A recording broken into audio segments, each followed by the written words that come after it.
Hi viewers, welcome to BS talk show. నేను మీ బుర్రా శ్రీనివాస్.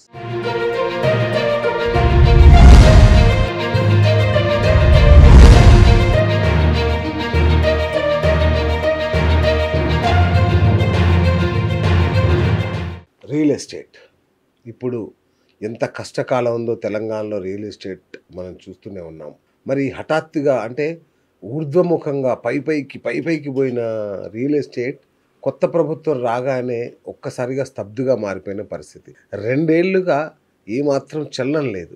అయితే ఇదంతా అసలు రాజకీయ కారణాలుగా గాను రాజకీయ కోణంలోనూ చూపిస్తే ప్రభుత్వం వాటి ఫలితాలు వాటి పనితీరు ఆధారంగా మనం ఏదో విశ్లేషణ చేసుకుంటాం. మరి దీన్నే జ్యోతిష్యపరంగా ఆలోచిస్తే ఎలా ఉంటుంది?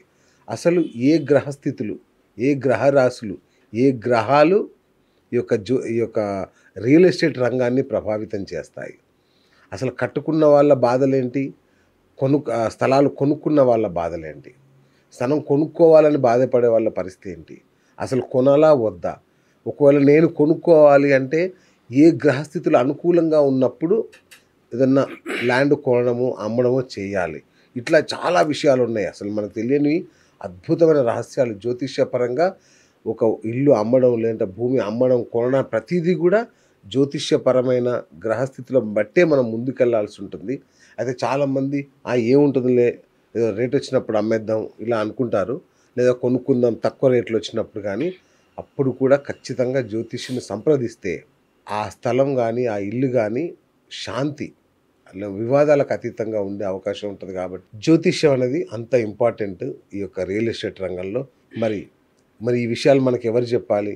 ఒకే ఒక్కరున్నారు, అత్యద్భుతమైన జెన్యూన్ ఆస్ట్రాలజర్, అట్లాగే జ్యోతిష్య సారావళి రచించిన కళ్యాణ్ వర్మ వారసులు మన అమరావ్ కాశ్యప్ గారు. మరి వారైతేనే అద్భుతమైన అంటే సశాస్త్రీయంగా చెప్పగలిగే ఒకే ఒక జ్యోతిష్యులు వారు. మరి వారిని అడిగి వివరాలు తెలుసుకుందాం. గురుగారు నమస్కారం. నమస్తే శ్రీనివాస్. ఎలా ఉన్నారు సార్?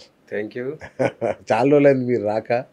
సో మా ప్రేక్షకులు అడుగుతున్నారు ఏది కశ్యప్ గారు అంటే యజ్ఞ యాగాదుల్లో బిజీగా ఉన్నారని చెప్పాను. సో మీరు భోజనాలు రోజు పెట్టకూడదు, రైట్, అజీర్తి చేస్తుంది కాబట్టి గ్యాప్ ఇచ్చారు. విందు భోజనమే సాధారణ భోజనం. కొంతకాలం సాధారణ ఆహారం తీసుకుంటే విందు విలువ తెలుసు. కరెక్ట్ చెప్పారు గురుగారు, సూపర్. సో ఇప్పుడు చూస్తున్నాం కదా గురుగారు, రియల్ ఎస్టేట్ రంగ పరిస్థితి ఏంటి అనేది. ఏంటి అసలు రియల్ ఎస్టేట్ ఇలా కుదేలవడానికి కారణం ఏదో ఉంటుంది అనుకుంటున్నారు?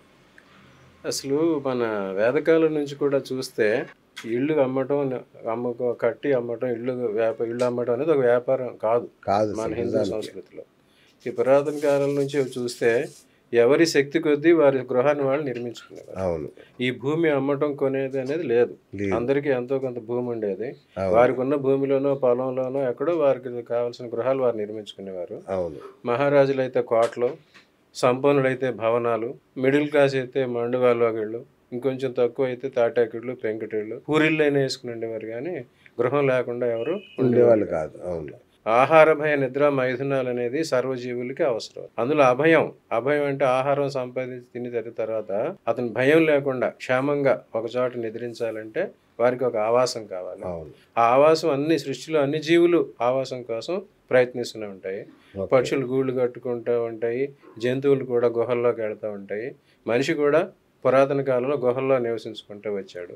ఆ తర్వాత ఈ కాలం వచ్చేసరికి మోడర్నైజేషన్ పెరిగింది. ఆ రకంగా ఈ రియల్ ఎస్టేట్ అనేది ఒక వ్యాపారంగా రాలేదు. తర్వాత జరిగిన విషయం ఏంటంటే ఇది గత దశాబ్దం నుంచి మాత్రమే ఇది వ్యాపారంగా మొదలైంది. అతిపెద్ద వ్యాపారం. మనం చూస్తే 1960s నుంచి బాగా ఒక కాయినేజ్ వచ్చింది. రోటీ కపడా और మకాన్, అందరికీ కావాలి తిండి గుడ్డ నీడ. ఆ కాన్సెప్ట్ వచ్చిన దగ్గర నుంచి అందరూ దీనికోసం ప్రయత్నించడం మొదలు పెట్టారు. ఇదివరకు కాలంలో నిర్మించే గృహాలు ఎట్లా ఉండేయంటే అవి జీవధాతువులతో నిర్మించేవారు. మట్టి రాజకోటలు కట్టిన రాళ్లతోటి, కలప అటువంటివి ఉపయోగించేవారు. పెంకుటిళ్ళు, తాటాకిళ్ళు జీవధాతువుల నుంచి తీసుకొచ్చి గృహాలు నిర్మించుకున్నారు. అప్పుడు వాటిలో జీవం ఉంటుంది అన్నమాట. కానీ ఎప్పుడైతే ఈ రియల్ ఎస్టేట్ అనేది బిగిన్ అయిందో ఐరన్తో స్టార్ట్ చేయడం మొదలైంది. Construction with iron. ఆ ఐరన్ డ్యూరబిలిటీకి స్ట్రాంగ్ కోసం ఈ సిమెంట్ ఐరన్ తీసుకున్నారు. కానీ ఐరన్ అనేది వచ్చేసరికి శని ప్రభావం అన్నమాట. అచ్చా అచ్చా. So they are building houses, not homes. The difference between house and home. House 4 గోడల మధ్య ఉండేది హౌస్, 4 గోడల structure. What is the structure? That is house. Home అంటే ఆ ఇంట్లో ఉండే సభ్యులు, కుటుంబం అన్నమాట. Are you going to home or house? Coming home అంటారు, రిటర్నింగ్ హోమ్. నేను ఇంటికి వెళ్తున్నానంటే మన కుటుంబ సభ్యులు అందరితోటి మనం ఆనందంగా గడపడం. గోయింగ్ టు హౌస్ అంటే కట్టిన ఇల్లు అన్నమాట, 4 గోడలతో కట్టిన ఇల్లు హౌస్ అవుతుంది. సో ఆ రకంగా now they are building houses but not homes. ఎందుకంటే జీవధాతువులు లేవు కనుక. అది ఒక విషయం. రెండోది ఏంటి, ఈ భూమికి కారకుడైన గ్రహం కుజగ్రహం. అందరికీ భూమి ఉండేది. ఈ భూమి రావాలన్నా భూలాభం కానీ భూ నష్టం కానీ దానికి కారకుడు కుజుడు అవుతాడు అనమాట. ఈ కుజుడు అయినప్పుడు ఏం జరుగుతుంది, కుజుడేమో సహజంగా కాలచక్రంలో మేషరాశికి వృశ్చిక రాశికి అధిపతి అవుతాడు. చాలా మంది చేసేది ఏంటంటే, ఎవరికైతే వారి జాతకంలో కుజుడు అనుగ్రహం ఉందో, కుజుడు ఉన్నాడో, ఈ మేష లగ్నం కానీ వృషభ లగ్నం కానీ లేకపోతే కుజుడికి సంబంధించిన నక్షత్రాల వారు కానీ వారు రియల్ ఎస్టేట్లో బాగా పరిచయం అవుతారని ఒక నమ్మకం ఉందన్నమాట. కానీ కుజుడు కూడా 2 రకాలుగా ఉంటాడు.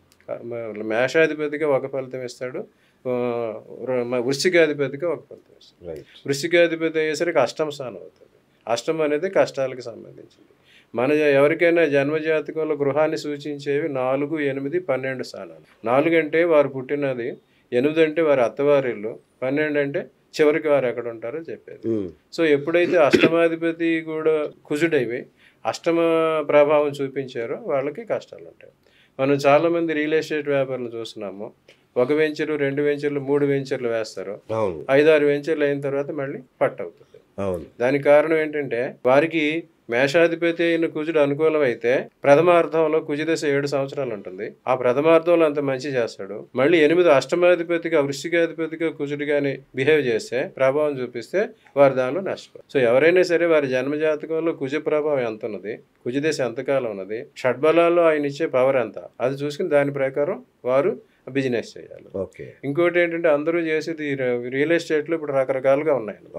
భూమి కొంటూ అమ్మటం, ఆ భూమి కొని మళ్ళీ ప్లాట్లుగా వేయటం, ఆ మళ్ళీ వాటిలో కన్స్ట్రక్షన్ చేయటం, అవి ఇండిపెండెంట్ హౌసెస్ వేయటం, మళ్ళీ మల్టీప్లెక్స్లు పెట్టడం, అపార్ట్మెంట్స్ వేయటం, ఆఫీస్ స్పేసెస్ ఇవ్వటం, ఇటువంటి రకరకాల ఉన్నాయన్నమాట. ఇవన్నిటికీ కూడా రకరకాల గ్రహాలు కారకులు అవుతాయి. కేవలం భూమి పొందటానికి నష్టపోవడానికి మాత్రమే కుజుడు కారకుడు, కానీ వాటిలో ఏ రకమైన బిజినెస్ చేయాలనే దానికి కుజుడు కారకుడు కాడు. ఎవరికైనా వ్యాపారం నడవాలంటే మాత్రం బుధగ్రహం అనుగ్రహం ఉండాలి. బుధగ్రహం ఉంటే వ్యాపారంలో మెలకువలు ఉంటాయి. ఆ బుధుడు కూడా కాలచక్రంలో 3, 6 స్థానాలు. అంటే వ్యాపారం అన్నా రియల్ ఎస్టేట్ అన్నా ఒకటేనా? ఏదైనా వ్యాపారమే. వ్యాపారం ఏ వ్యాపారం చేయాలన్నా, మనం పూలెమ్మన్నా, కట్టెలమ్మన్నా, బంగారం అమ్మన్నా, ఇనుమమ్మన్నా, వ్యాపారం అన్నాడు దాని బుధుడు కారకుడు. ఆ బుధుడి ప్రభావం అనుకూలత ఉన్న వారే వ్యాపారంలో రాణిస్తారు. ఆ రకంగా బుధుడు కూడా 2 రాశులకి అధిపతి. కన్యా రాశి, మిథున రాశి. మిథున బుధుడేమో వ్యాపారానికి కారకుడైతే, కన్యా బుధుడేమో దానికి వ్యతిరేక ఫలితాలు ఇస్తాడు. ఇదేంటి 2 వేరు వేరు గ్రహాలు కదా? ఇట్లా ఒకటే గ్రహం. ప్రతిలో మన కాలచక్రంలో ఎక్సెప్ట్ సూర్యుడు, చంద్రుడు, మిగతా వారందరికి 2 రాశుల మీద ఆధిపత్యం ఉంటుంది. కుజుడికేమో మేషం, వృశ్చికం, శుక్రుడికి వచ్చేసరికి వృషభం, తుల, బుధుడికి వచ్చేసరికి మిథునం, కన్య, కర్కాటకం చంద్రుడు, సింహం సూర్యుడు, గురువు వచ్చి మీనం, ధనుసు, శని వచ్చి మళ్ళీ మకరం, కుంభం. వీరన్నీ డ్యూయల్ మైండెడ్ తో ఉంటారన్నమాట. కుజుడు, శుక్రుడు, బుధుడు కూడా కొంతకాలం మంచి, కొంతకాలం చెడు చేస్తారు. ఆ కాలచక్రంలో వారు 1, 2, 3 అధిపతులైన బుధుడు 3, 6 అధిపతి అయినప్పుడు నేచురల్ గా బ్యాడ్ స్థానాలు. సప్తం 2, 7 స్థానాలు అందరికి వ్యతిరేక స్థానాలు, అష్టమ స్థానం అందరికి వ్యతిరేక స్థానం. అలా ఈ గ్రహాలన్నీ కొంతకాలం శుభఫలితం, కొంతకాలం కష్ట ఫలితం ఇస్తాయి. కానీ శని మాత్రం మకరానికి, కుంభానికి అధిపతి. శని ముందు కష్టపెట్టి చివరికి లాభం ఇస్తాడు. కాలచక్రంలో 10వ స్థానం కర్మస్థానం, 11 లాభస్థానం. ఆ 10, 11 స్థానాలకి అధిపతి శని ఆయన ముందు కష్టపెట్టి మెల్లిమెల్లిగా పైకి తీసుకొచ్చి స్టాండర్డ్ గా ఉంచుతాడు. కానీ మిగతా గ్రహాలు మాత్రం ఇవ్వటం పోవటం అట్లా జరుగుతుంటది. అట్లాగా ఎవరి జాతకంలో అయితే ఈ కుజుడు ప్లస్ బుధుడు అనుగ్రహం ఉంటుందో వారు రియల్ ఎస్టేట్ రంగంలో వ్యాపారానికి వస్తారన్నమాట. ఇప్పుడు భూమి అమ్మి కొనడానికి, అందులో లాభం పొందడానికి కుజుడు కారకుడైతే, ఆ భూమిని తీసి కొంతమంది డెవలప్మెంట్ చేస్తారు, ప్లాట్స్ చేస్తారు. ఆ ప్లాట్స్ చేసిన దాని కారకుడు బుధుడు. ప్లానింగ్ చేసి వాటిని అమ్మేయడానికి. అప్పుడు కుజ బుధుల అనుగ్రహం వారికి ఎంతవరకు ఉంటే దానిలో వాళ్ళు రాణిస్తారు. తర్వాత ఆ ప్లాట్లో హౌసెస్ నిర్మిస్తారు, కన్స్ట్రక్షన్ తీసుకుంటారు. కన్స్ట్రక్షన్ వర్క్కి వచ్చేసరికి మళ్ళీ శని కారకుడు నిర్మాణానికి అన్నమాట. ఎవరి జాతకంలో ఈ ముగ్గురు అనుకూలం ఉందో కన్స్ట్రక్షన్ రంగంలోకి వస్తారు. తర్వాత మళ్ళీ ఈ కన్స్ట్రక్షన్ రంగంలో రకరకాల ఇళ్ళు ఉంటాయి, ఇండిపెండెంట్ హౌసెస్, అపార్ట్మెంట్స్ ఇటువంటి ఉంటాయి. ఇండిపెండెంట్ హౌస్ కారకులు ముగ్గురు అవుతారు. తర్వాత అపార్ట్మెంట్స్ కారకుడు వచ్చి బుధుడు అవుతాడు. మళ్ళీ ఎవరైనా ఇప్పుడు అద్దెళ్లలో ఉన్నవారన్నా అపార్ట్మెంట్స్లో ఉంటున్నారంటే వారికి బుధుడి ప్రభావం ఉంటుంది అన్నమాట. కరెక్టే గురుగారు, ఇన్ని ఉన్నాయి, ఇంత వివరంగా చెప్పారు. ఇప్పుడు ప్రస్తుతం కొన్న వాళ్ళు ఏడుస్తూనే ఉన్నారు, అమ్మిన వాళ్ళు ఏడుస్తూనే ఉన్నారు. అసలు ఏం జరుగుతుంది రియల్ ఎస్టేట్ లో? అక్కడికే వస్తున్నాం. ఇప్పుడు ఒక్కొక్క గ్రహం ఒక్కొక్క ప్రభావం చూపిస్తుంది. ఈ దేవాలయాలు, స్కూల్స్, విద్యాలయాలు అటువంటివి నిర్మించడానికి గురువు కారకుడు. ఓకే. ఈ హోటల్స్, ఎంటర్టైన్మెంట్, సినిమా హాల్స్, ఈ బ్యాంకెట్ హాల్స్, పెళ్లి కళ్యాణ మండపాలు, అటువంటి వాటి శుక్రుడు కారకుడు. ఓకే. తర్వాత పెద్ద పెద్ద డ్యామ్స్, ఇప్పుడు హై రైజ్ బిల్డింగ్స్ నిర్మిస్తున్నారు, వాటికి శని కారకుడు, లాంగెస్ట్. సరే, ఇవన్నీ పెంచాలన్నా తొంచాలన్నా రాహుకేతులు ఎప్పుడు రెడీగా ఉంటారు. ఓకే. ఎవరికైతే రాహులు కేతులు అనుకూలంగా వారు అందులో పరీక్ష అవుతారు, లేకపోతే వారు దానిలో ఇబ్బందులు పడతారు. ఆ రకంగా ఎవరి జన్మ జాతకంలో ఏ గ్రహాల ప్రభావం ఉన్నది. కేవలం కుజుడు ఒక్కడే బాగున్నాడు రియల్ ఎస్టేట్కి వెళ్ళిపోదాం అంటే అనేది సరిపోదు. ఈ రకంగా ఏ గ్రహం వారికి అనుకూలంగా ఉన్నది చూసుకుని దాని ప్రకారం వాళ్ళ వ్యాపార రంగంలోకి వెళ్తే వారికి అనుకూలిస్తుంది. సో ఇప్పుడు ఏదన్నా ఒక నగరం, దాని రియల్ ఎస్టేట్ రంగం, ఆ నగరాన్ని స్థాపించిన సమయం ప్రభావితం చేస్తుందంటారా? ప్రతిదానికి ముహూర్త కాలమే ఉంటుంది. ఓకే. ఇప్పుడు ఇదివరకు గ్రామాలు అనేసరికి 2 రకాలు ఉంటాయి. వాస్తు శాస్త్రం ప్రకారం గ్రామార్వణం అని ఒకటి, గృహార్వణం అని 2 పద్ధతులు ఉంటాయి. ఏదైనా ఒక గ్రామాన్ని నిర్మించినప్పుడు గ్రామానికి ఆర్వణం చూస్తారు, ఆయాలు చూస్తారు, వర్గులు చూస్తారు, వాస్తు చూస్తారు, వాస్తు పురుషుడి పొజిషన్ చూస్తారు అన్నమాట. వాస్తు పురుషుడి పొజిషన్ చూసి ఆ భూమిని 3 రకాలుగా పరిశీలించాలి. ప్రతి భూమికి 3 దోషాలు ఉంటాయి: స్పర్శ దోషం, దృష్టి దోషం, శల్య దోషం, భూగర్భజనిత దోషం. ఈ దోషాలు పరిశీలించాలి. స్పర్శ దోషం అంటే ఒక భూమి నుంచి ఎటువంటి వాయువులు వస్తున్నాయి, ఎటువైపు నుంచి గాలులు వస్తున్నాయి, నైరుతి వైపు వస్తున్నాయి, ఆగ్నేయం నుంచి వస్తున్నాయి, ఈశాన్యం నుంచి వస్తున్నాయి, దక్షిణం నుంచి వస్తున్నాయి, ఈ రకంగా అష్టదిక్కుల నుంచి ఎటువంటి వాయువులు వస్తున్నాయి చూడాలి. ఇంకా దృష్టి దోషం అంటే ఆ భూమిని చూసిన వెంటనే ఒక్కొక్కరికి ఒక్కొక్క ఫీలింగ్. ఇప్పుడు చాలా మంది చూస్తాం, మనం వచ్చే దారిలో ఒక ఓపెన్ ప్లేస్ చుట్టూ కాంపౌండ్ వాళ్ళు పెట్టేసి this land belongs to so and so XYZ అని బోర్డు పెడతాం. వెంటనే చూసిన వాడికి ఎంత ప్రైమ్ ల్యాండ్ ఇటువంటిది ఎట్లా సంపాదించాడరా, వీడు ఎట్లా కొట్టేసాడరా, ఇది మనం తీసుకుంటే బాగుంటుంది, వీడు అమ్ముతాడా అమ్మడా, ఎలా వచ్చింది వీడికి అని వెంటనే వాళ్ళ మైండ్. వారు ఏదో సెక్యూరిటీ కోసం అనుకుంటున్నారు కానీ అక్కడ పేరు కనిపించారు, అబ్బా వీడు కొట్టేశాడా, వీడు పలానా వాడా, ఏ పార్టీ వాడు, ఈ రకమైన ఆలోచన వస్తాయి. ఆ దోషం. ఇంకా భూమిలో శల్య దోషం అన్నమాట. ఆ భూగర్భంలో ఎటువంటి నిక్షేపాలు ఉన్నాయి, నిధి నిక్షేపాలు అంటారు, అలాగే ఇవి శల్యధాతులు, కాష్టధాతులు అని కూడా ఉంటాయి. అవి ఉన్నప్పుడు కూడా ఆ భూమికి సంబంధించిన దోషాలు. ఇదివరకు యాక్చువల్గా చేయాలంటే, గృహం నిర్మించాలంటే 100 అంగుళాల వరకు భూమిని తవ్వాలి, 8.5 feet, 100 అంగుళాల లోపు భూమిని తవ్వి ఆ మట్టి అంతా తీసేసి అటువంటి చోట ఎటువంటి దోషాలు లేవని తెలుసుకున్న తర్వాత అక్కడ నిర్మాణం చేపట్టాలి. ఇటువంటి జాగ్రత్తలు భూమి పరంగా తీసుకోవాల్సినవి ఉంటాయి. ఆ రకమైన జాగ్రత్తలు తీసుకోవటం ఒకటి. ఇంకా పట్టణాలు ఇటువంటి నిర్మించాలంటే ఇదివరకు గ్రామార్వణం చూసేవారు, మళ్ళీ అందులో పంచాయతన సిస్టమ్ ఇక్కడ కూడా వస్తుంది అన్నమాట. ఎట్లాగైతే మనం ఒక దేవాలయం నిర్మించడానికి అన్ని దిక్కులు ఎవరెవరు ఎక్కడ ఉండాలి, ఈశాన్యంలో జలం, ఆగ్నేయంలో అగ్ని, వాయువ్యంలో సంపద, నైరుతిలో భూమి బలం ఉంటుంది. అందుకోసం ఈ దిక్కులన్నీ చూసుకుంటా ఉండి ఏ దిక్కుల్లో ఎటువంటి నిర్మాణాలు చేపట్టాలి అనేది కూడా చూసుకోవాల్సిన అవసరం ఉంటుంది. ఈ దేవాలయాలు, విద్యాలయాలు అటువంటి ఏమో ఈశాన్య దిక్కులోనూ, ఈ గవర్నమెంట్కి సంబంధించిన ఆఫీసెస్, ఈ అగ్నికి సంబంధించిన ఆయుధాగారాలు, డిఫెన్స్కి సంబంధించినవన్నీ ఆగ్నేయంలోను, వ్యాపారానికి సంబంధించిన మల్టీప్లెక్సెస్, షాపింగ్ కాంప్లెక్స్ ఏమో వాయువ్యంలోను, ఈ నివాసానికి ఉండే గృహాలు నైరుతిలోనే నిర్మించుకోవాలి. ఈ రకమైన టౌన్ ప్లానింగ్ ఇదివరకు ఉండేది, అది గ్రామార్వణం అనేవారు. గ్రామం మధ్యలో బొడ్డు ఉండేది, నగర బొడ్డు, వీధి బొడ్డురాయి ఉండేది. అప్పుడు అందరికి దానికి వల్ల వచ్చే శుభాలు వచ్చేవన్నమాట. సో బొడ్రాయి అంటే ఇక ఊరికి మధ్యలో అన్నట్టు, మధ్యలో గర్భం అన్నమాట. ఆ ఊరికి గర్భం, ఆ గర్భం చుట్టూ వేయాలంటే అలాంటి పరిస్థితి. ఇప్పుడు అదే పరిస్థితి ఇప్పుడు టౌన్షిప్స్ చేస్తున్నారు. Largest towns 50 acres 100 acre township చేస్తున్నారు. ఆ చేసినప్పుడు వాటిలో కూడా ఇటువంటి ఫాలో అవ్వాలి. ఒక టౌన్షిప్ వేసి ఒక 100 plots డివైడ్ చేశారు. చేసినప్పుడు వీళ్ళు ఏం చేస్తారు, జనరల్ గా వాస్తు అనగానే వీళ్ళు స్థలం ఆకారం చూసుకుంటారు, దీర్ఘ చతురస్రాకారం, చతురస్రాకారం, స్క్వేర్ అటువంటివి చూసుకుంటారు. వాటికి ఆకారాన్ని బట్టి కూడా కొన్ని దోషాలు ఉంటాయి. ఆ దోషాలు ఇప్పుడు వాస్తు ప్రకారం ఎక్కువ మంది ఇలాగా చతురస్రాకారం, దీర్ఘ చతురస్రాకారం వేస్తున్నారు. రెండోది వచ్చేసరికి facing, east face, west face. అవి జనరల్ గా అందరికి సూటబుల్ అవుతాయి. నార్త్ ఫేస్ అందరికి సూటబుల్ అవుతుంది, సౌత్ ఫేస్ మాత్రం కొంతమందికే సూటబుల్ అవుతుంది. అలా ఫేసింగ్ చూసుకోవాలి. ఇప్పుడు ఈ టౌన్షిప్ ఏర్పాటు చేసి వారు ప్లాట్స్ అమ్ముతున్నప్పుడు ఏం చేస్తారంటే, ఎవరు పెడితే వాళ్ళకి ఆ ప్లాట్స్ ఎవరు వచ్చి వాళ్ళు చూసి వాళ్ళకి ఎటు ఫేసింగ్ అనుకూలం అనుకున్నది ఒకటే తీసుకుంటారు.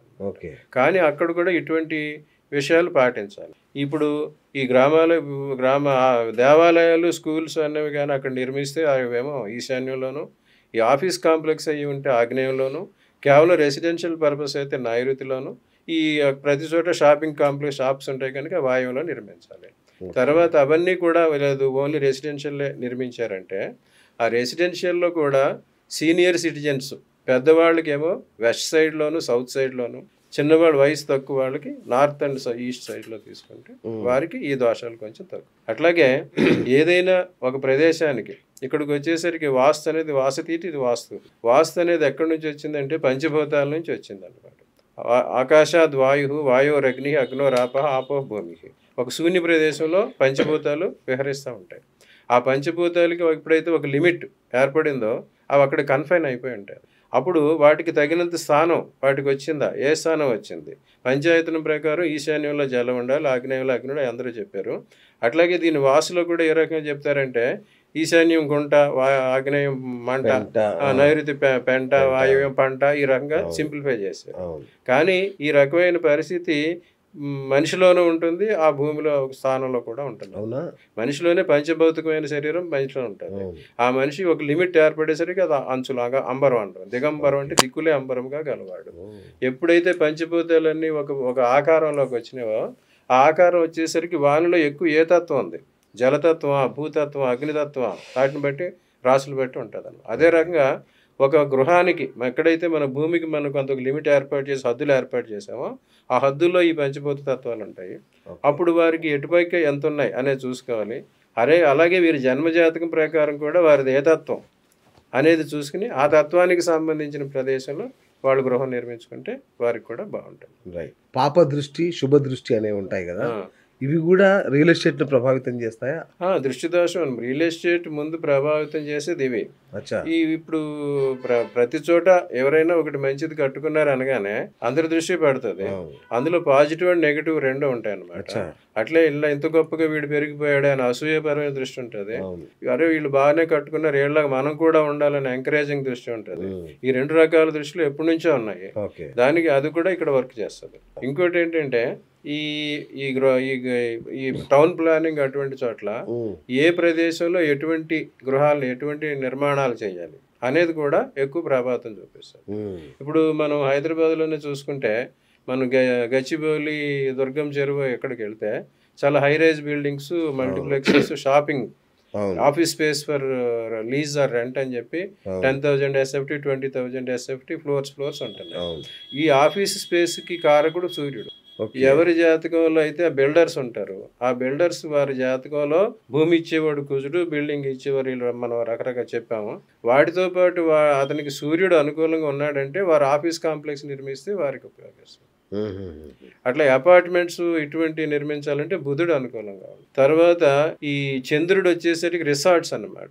జలం ఉండే ప్రదేశస్, రిసార్ట్స్, అందమైన పొదరిళ్ళు, అటువంటి వాటికి చంద్రుడు కారకుడు. ఇప్పుడు చాలా మంది ఇప్పుడు మోకిలా ఉంది, మోకిలాలో అందరూ విల్లాస్ కట్టారు. ఆ విల్లాసి కారకుడేమో శుక్రుడు. ఇకపోతే గవర్నమెంట్కి సంబంధించిన బిల్డింగ్స్ అటువంటి వాటిలో ఈ పోలీస్ స్టేషన్స్, డిఫెన్స్కి సంబంధించినవి, ఈ పెట్రోల్ సంబంధించిన స్టాండ్స్, ఈ గ్యాస్ స్టేషన్స్, పెట్రోల్ బంక్స్, అటువంటి వాటి కుజుడు కారకుడు. అలాగే ఈ దేవాలయాలు వాటికి గురువు కారకుడు, విద్యాలయాలు గురువు కారకుడు అవుతాడు. శుక్రుడు వచ్చేసరికి hotels, entertainment place, cinema halls, అటువంటి వాటికి కారకుడు అవుతాడు. ఈ శని వచ్చేసరికి జీర్ణ గృహాలు, రిఫర్బిషన్, పాత ఇళ్ళు కొని అమ్మటం అటువంటి కారకుడు అవుతాడు. సో వీరికి ఎవరైతే బిల్డర్స్ ఉంటారో వారి జన్మజాతకంలో ఈ కుజుడు బుధుడితో పాటు ఏ గ్రహం వారికి అనుకూలం, అలా చేసి వారు దాని ప్రకారం ఆ రకమైన గృహాలు నిర్మాణాలు చేస్తే వారికి లాభిస్తుంది. ఇప్పుడంతా మోకిల అనేదేమో రెయిన్ ఇన్ఫెస్టెడ్ ఏరియా, వాటర్ అక్కడ చేరిపోతాయి. ఆ వాటర్ చేరినప్పుడు అందరం చూసే మోకిల మూలిగిపోయింది. అక్కడ కట్టిన ఈ విల్లాస్ వచ్చి 7 crores 8 crores అన్నాయి, ఇప్పుడు 4 crores వచ్చినాయి. అక్కడ రిసార్ట్స్ నిర్మిస్తే బాగుంటుంది. అది వాటర్ ఇన్లండేటెడ్ ప్లేస్ కనుక, చంద్రుడికి సంబంధించింది కనుక అక్కడ రిసార్ట్స్ నిర్మించుకోవాలి. శుక్రుడికి సంబంధించిన స్థానంలో విల్లాస్ నిర్మించుకోవాలి. అట్లాగా ఎక్కడెక్కడ ఏ స్థలంలో ఎలాంటి నిర్మాణాలు చేయాలి అనేది చూసుకుని దాని ప్రకారం వారు నిర్మాణాలు చేసుకుంటే ఇటువంటి పరిస్థితులు రావు. కానీ ఇవన్నీ చూడకుండా చేయటం వల్ల ఇలాంటి పరిస్థితులు కూడా వస్తాయి. గురించి గ్రహ సంచారం కూడా ప్రభావితం చేస్తారు రియల్ ఎస్టేట్ని. అంటే గ్రహాలు ఎప్పటికప్పుడు మారుతుంటాయి కదా, గోచారం ప్రకారం గ్రహాలు మారుతూ ఉంటాయి. అప్పుడు రియల్ ఎస్టేట్కి మెయిన్ బిజినెస్కి కారకుడు, మెయిన్ భూమి కారకుడు కుజుడు. గత 2 సంవత్సరాల కుజుడు 6 నెలల నుంచి కుజుడు కర్కాటకంలో నీచులో ఉన్నాడు, ఆయన ప్రభావం లేదు. అట్లాగే వ్యాపారానికి కారకుడైన బుధుడు, ఆయన ప్రభావం లేదు. ఈ రెండింటి మీద తిరిగి అల్టిమేట్ గా వచ్చి the bottom line is the profit or money. ఆ డబ్బుకి ధనకారకుడేమో గురువు, ఆ గురువు ప్రభావం కూడా ఉండాలి. ఈ రకంగా కుజ బుధ గురు గ్రహాలు 3 అనుకూలం ఉన్న సమయంలో ఈ వ్యాపారాలు ఫ్లరిష్ అవుతాయి. అప్పుడు వీరు చూస్తారు. రైట్. సో హైదరాబాద్ యొక్క జాతకం ఎట్లా ఉంది రియల్ ఎస్టేట్ పరంగా? హైదరాబాద్ అనేది రాజభూమి, దీనికి ఎప్పుడు లైఫ్ ఉంటుంది. ఓకే. టెంపరీగా మధ్యలో ఎట్లా వస్తాయి, అట్లాగే ఈ రకంగా ఎక్కడ ఏ ప్రదేశంలో ఎటువంటి నిర్మాణాలు చేయాలనేది చేసుకోకుండా నిర్మాణాలు చేయటం వల్ల ఇటువంటి పరిస్థితి వచ్చింది. ఇప్పటికైనా వారి జన్మజాతకాలు బిల్డర్స్ ఉంటారు, ఆ బిల్డర్స్ ఎవరో వారి జన్మజాతకం పరిశీలించుకోవాలి. ఒక ఆయన ఉన్నాడు, ఈ ఆఫీస్ స్పేస్ నిర్మించాడు గచ్చిబౌలిలో, ఆయనకు అనుకూలం కాదు. అప్పుడు వాళ్ళ కుటుంబంలో ఎవరికి ఉన్నది, లేదా వాళ్ళ పార్ట్నర్స్ లో ఎవరికి ఉన్నది, అది వాళ్ళ పేరు మీద పెట్టుకుంటే ఉపయోగిస్తుంది. అట్లాగే ఎవరి పేరుకి శుక్రుడు అనుకూలంగా ఉన్నాడు విల్లాస్ నిర్మించుకోండి, చంద్రుడు అనుకూలంగా ఉన్నాడు రిసార్ట్స్ నిర్మించుకోండి. ఈ రకంగా వారి పార్ట్నర్స్ లో కానీ కుటుంబంలో కానీ ఎవరైతే ఉన్నారో వాళ్ళ పేరుకి అవి మార్చుకుని వాళ్ళ ద్వారా వ్యాపారం చేసుకుంటే వారి వ్యాపారం కూడా అభివృద్ధి. మరి ఇప్పుడు ప్రస్తుతం హైదరాబాద్ రియల్ ఎస్టేట్ ఇలా ఉండడానికి కారణం ఏమన్నా రీజన్స్ ఉన్నాయా? గ్రహాలకు సంబంధించి కానీ జ్యోతిష్యానికి సంబంధించి? గత 6 సంవత్సరాల నుంచి మనం చూసాము, మెయిన్ వ్యాపారానికి కారకులైన గ్రహాలు అనుకూల స్థితిలో లేవు. ఇప్పుడేమో గురువు వచ్చి మిథునంలోకి వచ్చాడు, అది న్యాచురల్ గా వ్యాపారానికి అనువైన స్థానం. అందుకు అక్కడ మిథునంలో ఉన్న గురువు బుధుడిలాగే ప్రవర్తిస్తాడు, అందుకు వ్యాపారాభివృద్ధి చేస్తాడు. అట్లాగే మొన్నటిదాకా కర్కాటకంలో ఉన్న కుజుడు వచ్చి సింహంలోకి వచ్చాడు, ఆ సింహంలో ఉన్నప్పుడు కుజుడు వచ్చినా మళ్ళీ కనిలో కుజుడు వచ్చినా సరే మళ్ళీ వ్యాపారాలు, ఈ రియల్ ఎస్టేట్ వ్యాపారాలు పుంజుకునే అవకాశం ఉంటుంది. ఓకే. సో హైదరాబాద్కు ఏ దిశలో, ఉత్తరమా తూర్పా దక్షిణమా పడమరనా రియల్ ఎస్టేట్ డెవలప్ అవడానికి అవకాశం ఉంది? ఈ హైదరాబాద్ అనేది ఒక పీఠభూమి మీద ఉంది, డెక్కన్ ప్లేట్ అంటారు, డెక్కన్ పీఠభూమి. ఈ పీఠభూమికి మనకి చూసుకుంటే న్యాచురల్ గానే ఈ మన జూబ్లీ హిల్స్, బంజారా హిల్స్ ఇటువంటి అన్ని డెవలప్ అవడానికి కారణం ఏంటంటే ఇవి పడమర వైపు దక్షిణ వైపు కొండలు ఉన్నాయి, అందుకు ఈ రకంగా ఈ ఫ్లరిష్. కానీ అటు దాటి మళ్ళీ పక్కకి వెళ్తున్నారు, ఈ మణికొండ అటువంటి ప్రదేశాలకు వెళ్ళినప్పుడు అవి ఇంకా పశ్చిమ నుంచి కిందకి దిగటం అవుతుంది, అందుకు అక్కడ అంత అనుకూలం కాదు. అట్లాగే న్యాచురల్ గా హైదరాబాద్ తూర్పు వైపు పల్లపు భూములు ఉన్నాయి, ఉత్తరంలో కూడా పల్లపు భూములు ఉన్నాయి. అందుకు రియల్ ఎస్టేట్ అనేది హైదరాబాద్ న్యాచురల్ గా ఇది ఒక పెట్టని కోట. కాకపోతే మనం చెప్పినట్టుగా ఏ ప్రదేశాల్లో ఎటువంటి నిర్మాణాలు చేయాలనేది లేకుండా అన్ప్లాన్డ్ గా చేయబట్టి వారి వ్యాపారానికి ఏమి అనుకూలేసాయని చూసుకోకుండా చేయబట్టి ఇటువంటి పరిస్థితి వచ్చింది. ఇప్పటికైనా వీరు మళ్ళీ వారి జాతకాలు పరిశీలింపజేసుకుని ఏ రకమైన వారికి అనుకూలం ఉన్నదో చూసుకుని ఆ రకంగా మార్చుకుంటే అందరికీ మంచి జరుగుతుంది. ఓకే. రియల్ ఎస్టేట్ రంగం మళ్ళీ పుంజుకోవడానికి ఏమైనా ముఖ్యమైన తేదీలు కానీ వారాలు కానీ సమయాలు కానీ ఉన్నాయా ఏమన్నా? అన్నిటికీ శుభకాలాలు ఉంటాయి. ఉత్తరాయణం అనేది అందరికీ మంచిది. అవును. అట్లాగే కొన్ని మాసాలు ఒక వ్యక్తి ఏదైనా ఫ్లాటో కొనాలనుకున్నాడు, అలాంటి వ్యక్తి జాతకంలో ఏముంటే అతను కొనగలుగుతాడు? ఇది వరకు మనం చెప్పుకున్నాం, గృహం అనేది వారు స్వచ్ఛందంగా ఎవరికి వారే నిర్మించుకునేవారు. ఒక జంట పెళ్ళయిన తర్వాత గృహస్థుడు అయ్యాడు అంటారు, కానీ పెళ్ళయిన తర్వాత వాడు గృహం నిర్మించుకుంటేనే గృహస్థుడు. పక్షులు కూడా 2 పక్షులు కలిసి జంట కట్టిన తర్వాత ఒక గూడు కట్టుకుంటాయి. ఎప్పుడు గూడు కట్టుకుంటాయి? ఆ లేడీ బర్డ్ ప్రెగ్నెంట్ అయి ఉన్నప్పుడు ఆ మేల్ బర్డ్ వచ్చి గూడు కట్టడం స్టార్ట్ చేస్తుంది. ఎందుకంటే తన భార్య అక్కడ చక్కగా క్షేమంగా గుడ్లు పెట్టాలి, పిల్లలు పొదగాలి, అయిన తర్వాత ఎక్కడే వెళ్ళిపోతాయి. ఆ రకంగా ప్రతి వ్యక్తి కూడా ఆహార భయనిద్ర మైదునాల్లో భాగంగా ఈ గృహ నిర్మాణం అనేది తప్పనిసరిగా చేసుకోవచ్చు. ఓకే. ఇదివరకైతే ఉన్నదాంతో సంతృప్తి చెంది జీవధాతువులతో నిర్మించుకునేవారు. కానీ ఇప్పుడు అందరూ ఈ మోడర్న్ డేస్ వచ్చేసరికి కన్స్ట్రక్షన్, అపార్ట్మెంట్స్ వీటికి వచ్చారు. వీటికి వచ్చేసరికి వాళ్ళు కన్స్ట్రక్షన్ చేసుకోలేరు. ఇది ఎవరో బిల్డర్ చేస్తుంటాడు. ఇదివరకు అంటే గృహం నిర్మించాలంటే ఆ యజమానే ఆ స్థలాన్ని అది చూసుకుని తనకు అనువైన స్థలం, తనకు అనువైన దిక్కు, తనకు అనువైన ప్రదేశం అవి చూసుకోవాలి. చూసుకున్న తర్వాత శంకుస్థాపన తనే స్వయంగా చేసుకోవాలి. ఆ శంకుస్థాపన చేసేప్పుడు ఆ భూమిని పరిశీలించి అక్కడ ఎటువంటి లోపాలు ఉన్నాయి, ఎటువంటి బ్యాడ్ ఇష్యూస్ ఉన్నాయి, అవన్నీ వాస్తులు పండితులు పరిశీలించి ఎటువంటి చేయాలనేది చెప్పేవారు. అప్పుడు అవి చేసుకుంటే సరిపోయి. ఇక అన్నీ చేసిన ఏదో ఒక దోషం లోపం ఉంటుంటది కనుక అటువంటి తొలగటం కోసం మత్స్య యంత్రాన్ని స్థాపిస్తారు. మత్స్య యంత్రం శంకుస్థాపనలో మత్స్య యంత్రం స్థాపిస్తారు. చెప్పించినప్పుడు ఒక కనిపించిన దోషాలు పోతాయి. అటువంటి దోషాలు 100 అడుగులు 100 అంగుళాల వరకు భూమి తవ్వి అందులో ఎటువంటి శల్యాలు ధాతువులు లేకుండా చేసి తర్వాత యజమానికి అనుకూలమైన దిక్కు భూమి చూసుకుని అక్కడ మళ్ళీ ఇంకా కనిపించిన దోషాలు ఉంటాయేమని మత్స్య యంత్రం స్థాపించుకుని చేస్తే ఆ నిర్మాణాలు చక్కగా ఉంటాయి.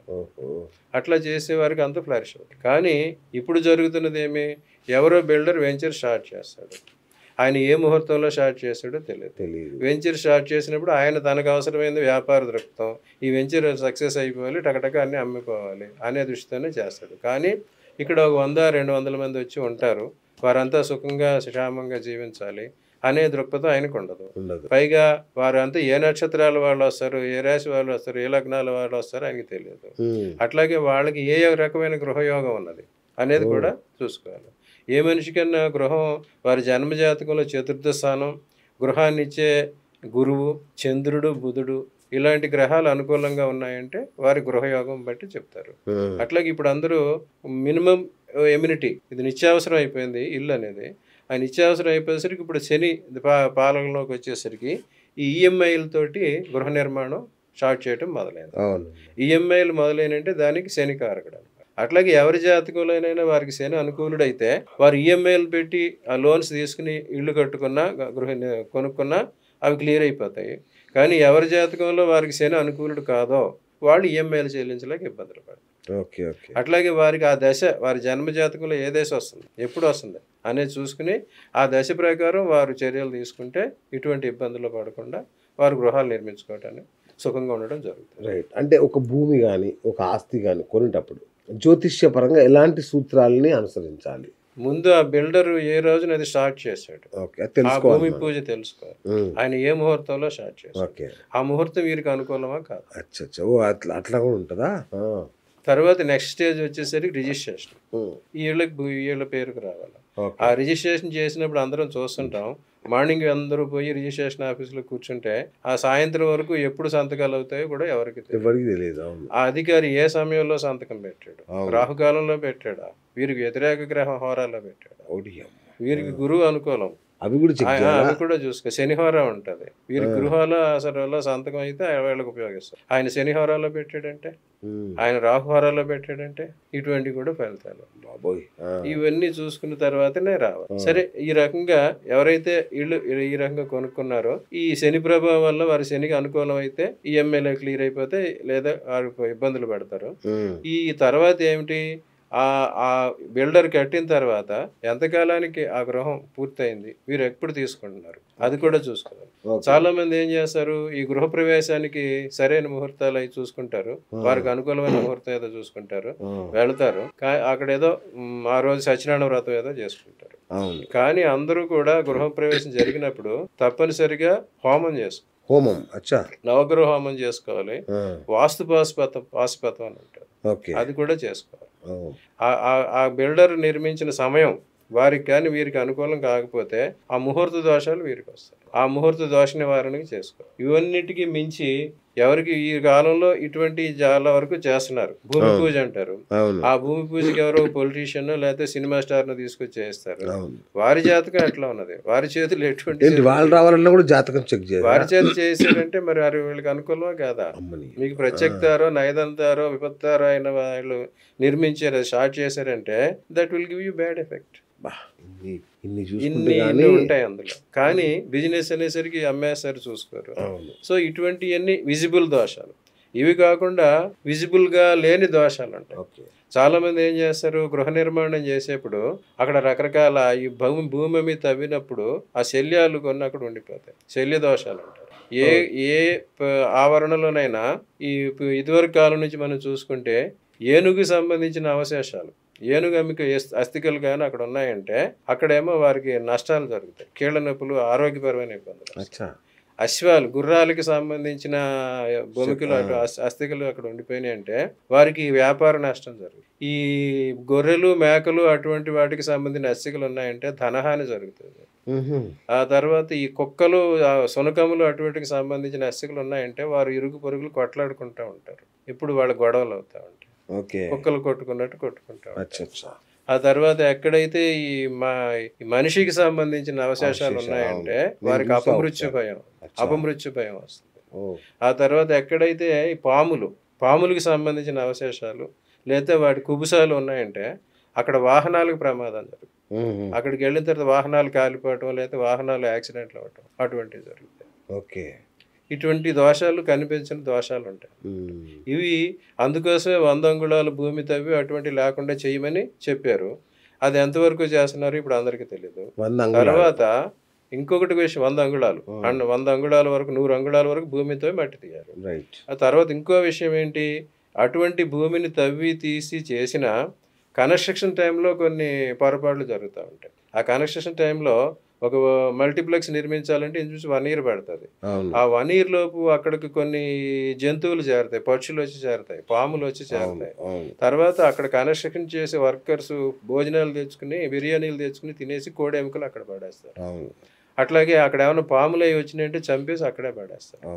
అవన్నీ పక్కన పడేసాం అనుకుంటారు, కానీ తర్వాత ఈ కప్పు పడిపోయి ఈ శల్య దోషాల్లోకి వస్తాయి. ఇంకొకటి ఏంటంటే ధాతు దోషాలు కూడా ఉంటాయి. ఈ కన్స్ట్రక్షన్ కోసం తీసుకొచ్చిన ఐరన్ పీసెస్ ఉంటాయి, ఐరన్ లెంగ్స్ ప్రకారం వాటికి ఎంత కావాలో కట్ చేసి వాడతారు. ఆ మిగిలిపోయిన వేస్ట్ మెటీరియల్ రద్దు ముక్కలు పక్కన పడేస్తారు. కానీ ఆ పక్కన పడేసినప్పుడు అవి మళ్ళీ భూమిలో కప్పబడిపోతాయి. ఆ కప్పబడిపోయినవి కూడా చెడు ప్రభావం చూపిస్తాయి. అసలు ఎలాంటి వివాదాలకు తావు లేకుండా ఉండాలి అంటే ఒక ల్యాండ్ కొనేటప్పుడు ఎలాంటి జాగ్రత్తలు తీసుకోవాలి? ముందు వారు ఎవరి కోసం నిర్మిస్తున్నారు, వారు సొంతంగా నిర్మిస్తున్నారా, ఈ రెసిడెన్షియల్ పర్పస్గా నిర్మిస్తున్నారా, ఆఫీసులో బిజినెస్ కాంప్లెక్స్, అదేది ముందు డిసైడ్ చేసుకోవాలి. దానికి అనుకూలమైన స్థలం తీసుకోవాలి.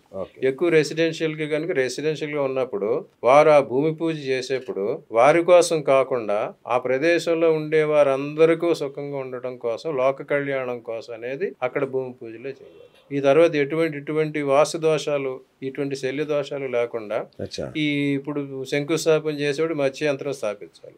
కానీ ఈ మత్స్య యంత్రం ఒక గృహస్థికి ఒకటి నువ్వు 100 అపార్ట్మెంట్లు కట్టినప్పుడు 100 మంది గృహస్థులు అక్కడ 100 మత్స్య యంత్రాలు స్థాపించాలి. స్థాపిస్తారా?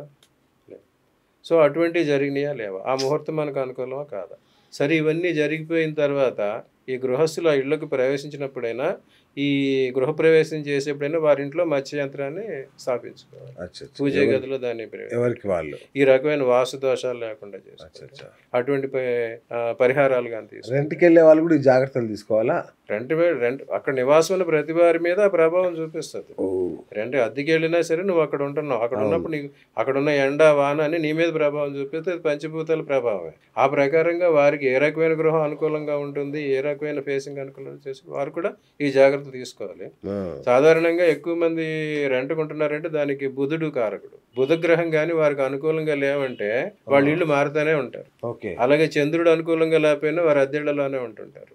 ఇంకో ఇల్లు ఉండడం కూడా మారుతుంటారు. కొంతమంది అద్దెళ్ళలో ఉన్న సంవత్సరాల పాటు ఉంటుంటారు, కానీ కొంతమంది 2-3 సంవత్సరాలకి ఒక్కొక్క ఇల్లు మారిపోతూ ఉంటారు. అప్పుడు ఎవరి జాతకంలోనే చంద్రుడు బుధుడు అనుకూలంగా లేరంటే అప్పుడు వారు దాని తగిన జాగ్రత్తలు. ఇది ఇదేమో మన కొనుగోలుదారుల పాయింట్ ఆఫ్ వ్యూలో చెప్తున్నారు కదా మీరు. బిల్డర్లు, రియల్ ఎస్టేట్ యజమానులు, వీళ్ళకి ఈ జ్యోతిష్యం ఎలా ఉపయోగపడుతుంది? అదే చెప్పుకున్నా కదా, బిల్డర్ జన్మ జాతకం ప్రకారం అతనికి ఏ రకమైన వ్యాపారం చేసే అవకాశం ఉంది. అతను రెసిడెన్షియల్ హౌసెస్ అమ్మే గ్రహస్థితి ఉందా, కమర్షియల్ కాంప్లెక్సెస్ గ్రహస్థితి ఉందా, ఈ స్కూల్స్, దేవాలయాలు అటువంటి చేసే పరిస్థితి ఉందా అది ఆయన జన్మజాతకం పరిశీలింపు చేసుకోవాలి. పరిశీలించి చూసుకుని మళ్ళీ ఆయనకు సినిమా హాల్స్ నిర్మించి ఒక శుక్రుడు అనుకూలంగా ఉన్నాడు, సినిమా హాల్స్, ఎంటర్టైన్మెంట్ హౌసెస్, కళ్యాణ మండపాలు అటువంటివి నిర్మిస్తే ఆయనకు అనుకూలంగా ఉంటాయి. అప్పుడు అటువంటి ప్రయత్నం ఆయన చేయాలి. ఒకవేళ ఆయన తెలియకుండా చేసేసిన తర్వాత అది అనుకూలంగా లేదు, అప్పుడు ఏం చేయాలి? వారి కుటుంబంలో కానీ వ్యాపార భాగస్తుల్లో కానీ ఎవరైతే ఉన్నారో అది వాళ్ళ పేరుకి మార్చుకోవాలి. దాని ప్రకారం చేయాలి. అట్లాగే ఈ రకమైన దోషాలు, నిర్మాణ దోషాలు అన్నీ ఉంటాయి కనుక అవి చేయాలి. తర్వాత చాలా మంది ఏం చేస్తారు, ఈ అపార్ట్మెంట్స్ అన్ని బిల్డప్ చేసి లేకపోతే ఒక ఏరియా, ఒక టౌన్షిప్ క్రియేట్ చేసేసి అందరికి ఇచ్చేసి ఒక కమిటీకి ఏర్పాటు చేసి వారికి హ్యాండ్ ఓవర్ చేసేస్తారు. కానీ మనం గ్రామార్వణం ప్రకారం చూసుకుంటే ప్రతి గ్రామానికి ఒక గ్రామ దేవత ఉంటుంది. ఏ చిన్న పల్లెటూరు చూసుకున్నా మనకి ఆ గ్రామ దేవత. అట్లాగే ఇక్కడ మనం ఇప్పుడు సిటీలో ఒక టౌన్షిప్ నిర్మిస్తున్నామంటే అది ఒక గ్రామంతో సమానం. సో అది ఏ పక్కన ఉంది, ఏ రకమైన పరిస్థితి ఉంది, ఏ రకమైన పంచభూతాల పరిస్థితి ఉంది అని అక్కడ ఒక గ్రామ దేవతని, టౌన్షిప్ దేవతని కూడా ప్రతిష్ఠించారు. ఎందుకు టౌన్షిప్ వేస్తారు కానీ గుళ్ళు కట్టారు, ఏమాత్రం చేయరు. దానికి కారణం ఏం చెప్తారు? రకరకాల మతాల వాళ్ళు వస్తారు, ఏ గుడి కట్టడం, ఏ మతమైనా వాళ్ళ మీద ఈ గ్రహాల ప్రభావం తప్పనిసరిగా ఉంటుంది. దానికి సంబంధించిన పరిహారాలు వాళ్ళు చేసుకోవాలి. ఈ రకంగా ఎవరైనా టౌన్షిప్ నిర్మించినప్పుడు కనీసం ఈ మాత్రం జాగ్రత్తలన్నా పాటించాలి. తర్వాత ఇంకోటి ఏంటి, మీరు కమిటీని ఫామ్ చేసి వాళ్ళకి హ్యాండ్ ఓవర్ చేసేసిన తర్వాత అప్పుడు చాలామంది అక్కడ చేరతారు. ఈ బిల్డర్ ఎటువంటి చేశాడో తెలియదు, ఎటువంటి లోపాలు ఉన్నాయో తెలియదు. ఇప్పుడైతే మనం గ్రామాల్లో ప్రతి సంవత్సరం గ్రామ దేవతకి జాతర చేసుకుంటాం. అట్లాగే ఈ అపార్ట్మెంట్స్ ఇటువంటి వాళ్ళు కూడా యాన్యువల్ డేస్ అని అటువంటి సెలబ్రేట్ చేసుకుంటారు. ఆ వాటి సమయంలోనైనా ఒక హోమం అందరికీ లోక కళ్యాణం కోసం, అక్కడ ఉన్న వాళ్ళంతా సుభిక్షంగా ఉండటం కోసం వాళ్ళందరి గోత్రనామాలతోటి ఒక హోమం చేసుకుని అప్పుడు ఏ రకమైన దోషాలు ఉన్నాయి తొలగించమని. ఒక చోట చూస్తాం, అక్కడ నీరు దొరకదు. నీరు 100 feet వేసాం, 200 feet వేసాం, 500 feet వేసాం, జలాభావం వస్తుంది. అక్కడ చంద్రగ్రహం అనుకూలంగా లేదు. అక్కడ కొన్ని చోట్ల పవర్ ఫెయిల్యూర్ అవుతూ ఉంటుంది ఎక్కువ. అక్కడ కుజుడికి సంబంధించిన దోషం ఉంటుంది. అక్కడ వచ్చి వెళ్ళిపోతూ ఉంటారు ఎక్కువ మంది, బుధుడికి సంబంధించి. ఈ రకంగా అటువంటి యాట్రిషన్ ఎక్కడైతే జరుగుతుందో దానికి ఏ గ్రహం కారకం చూసుకుని వారి అధిదేవతల్ని, వారికి సంబంధించిన దేవతల్ని అక్కడ ప్రతిష్ఠించుకుని వాటికి సంబంధించిన పూజలు, హోమాలు సంవత్సరానికి ఒకసారైనా వాళ్ళు నిర్వహించుకుంటే వారికి ఇటువంటి దోషాలు తొలగి వారు స్థిరంగా అక్కడ ఉండగలుగుతారు. సో ఇప్పుడు హైదరాబాద్లో ఏం కొనాలి అంటే, కమర్షియల్స్ కొనాలా, నివసించే రెసిడెన్షియల్ అవి కొనుక్కోవాలా, లేదంటే ప్లాట్లు కొనుక్కోవాలా?